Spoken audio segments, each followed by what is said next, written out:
लेकिन किसी मुस्लिम मुल्क ने हिम्मत नहीं की थी भारत को नाराज करने की। एक बार फिर से सऊदी अरेबिया से मदद मांगी, लेकिन इस बार सऊदी अरेबिया ने पाकिस्तान को कर्जा देने से साफ साफ मना कर दिया। उसके एक तरफ जन्नतें हैं तो दूसरी तरफ जहन्नुमें हैं। शहबाज शरीफ ने सऊदी अरेबिया से कहा कि वो यूएन में कश्मीर के मुद्दे पर पाकिस्तान का साथ दें, जिस पर सऊदी अरेबिया ने कहा कि ये इंडिया और पाकिस्तान का मसला है जिसमें हम कुछ नहीं कर सकते। भारत के साथ तजारत तो दूर की बात, क्या बातचीत भी हो सकती है? यही वजह है कि उनकी जीडीपी ग्रोथ बहुत हाई फाई है। मैं उनसे सवाल पूछ रहा था, एक पाकिस्तानी पॉलिटिशियन से, वो डिफेंस मिनिस्टर भी रहे, फॉरेन मिनिस्टर भी। मैंने कहा क्या हम इररेलेवेंट हो गए मिडिल ईस्ट में?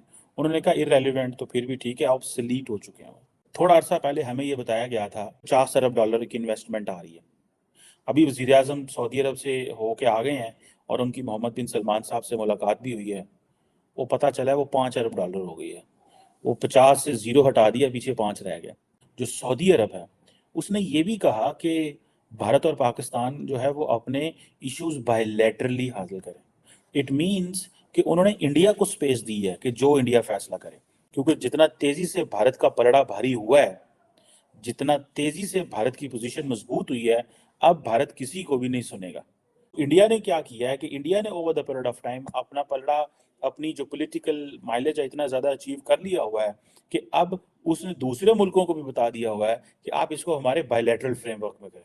सो अमेरिकन हो, ब्रिटिश हो, यूरोपियन यूनियन हो, लेकिन बायलैटरली इंडिया बैठती नहीं है पाकिस्तान के साथ। आप समझ रहे हैं बात को?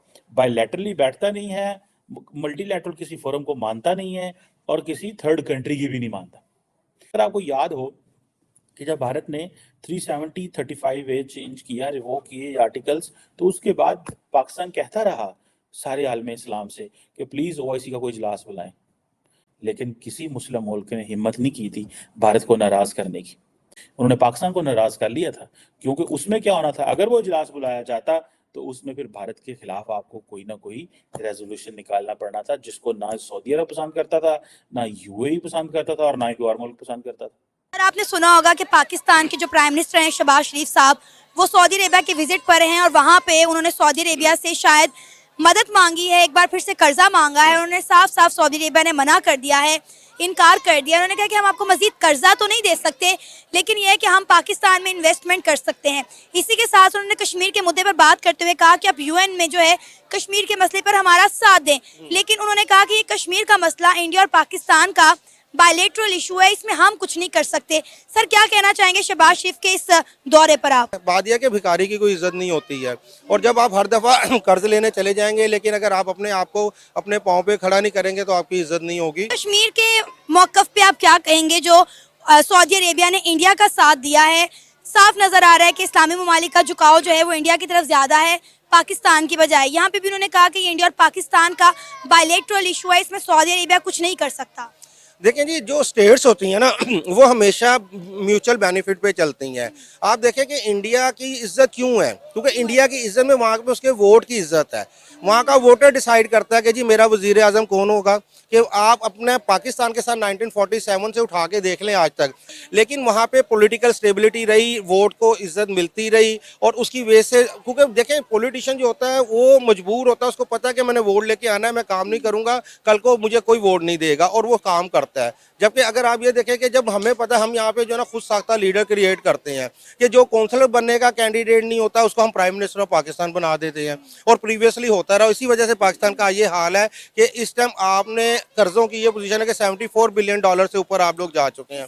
तो आपको इंडिया या उससे मसला आपका इंडिया, जब अब मियां नवाज शरीफ साहब ने जब इंडिया से मामला हल करने की कोशिश की, वाजपेयी साहब चल के यहाँ आए, देखें वो आपसे ताकतवर मुल्क है, उसकी इकॉनमी आपसे बेहतर है, उनकी जीडीपी आपसे बेहतर है। आपके यहाँ पे खटारा मिरान जो है ना इस समय 26-27 लाख रुपए की है, वहाँ पे आपके होंडा सिटी की लेवल की गाड़ी 6.5-7 लाख रुपए की मिल रही है, और ये हवाई बातें नहीं है, ऑन रिकॉर्ड चीज़ें मौजूद है, आप गूगल करके चेक कर सकते हैं।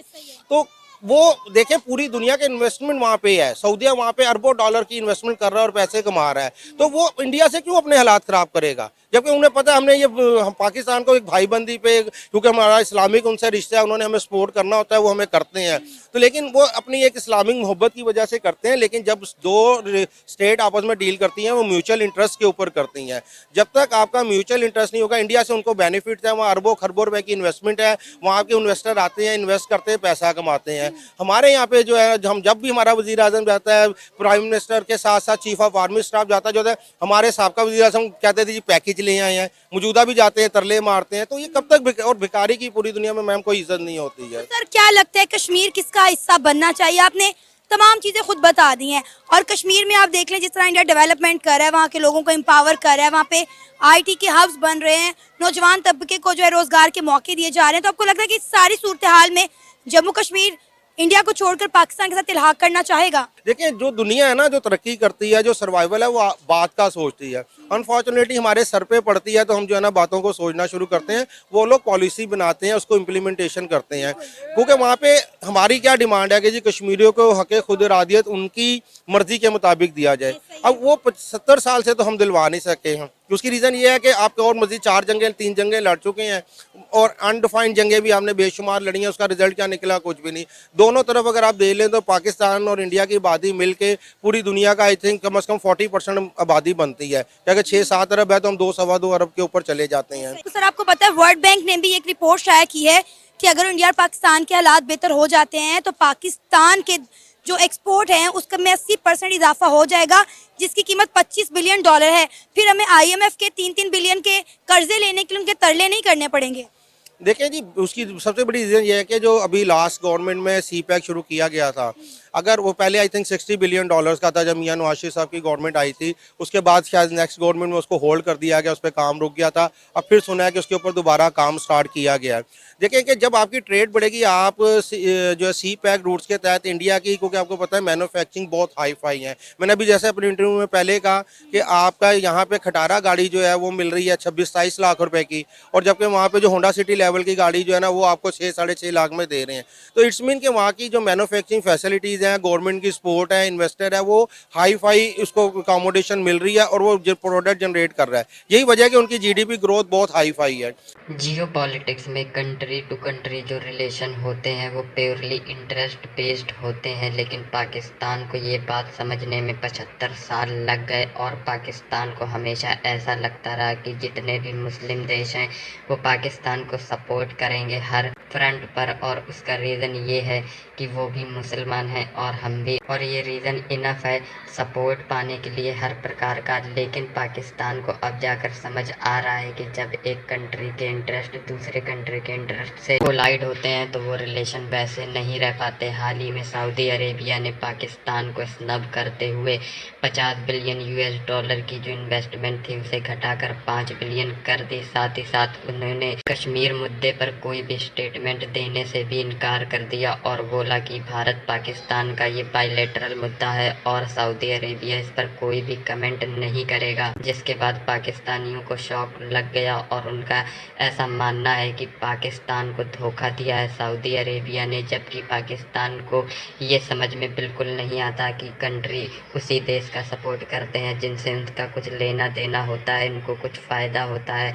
और अब पाकिस्तान का ये कहना है कि भारत इतना मजबूत और ताकतवर देश हो गया है कि कोई भी देश उसके सामने पाकिस्तान की सपोर्ट नहीं करेंगे, क्योंकि पाकिस्तान के पास ऑफ़र करने के लिए कुछ भी नहीं है। जबकि भारत दुनिया की 5वीं सबसे बड़ी इकॉनमी है जो तीसरी सबसे बड़ी इकॉनमी बनने जा रही है।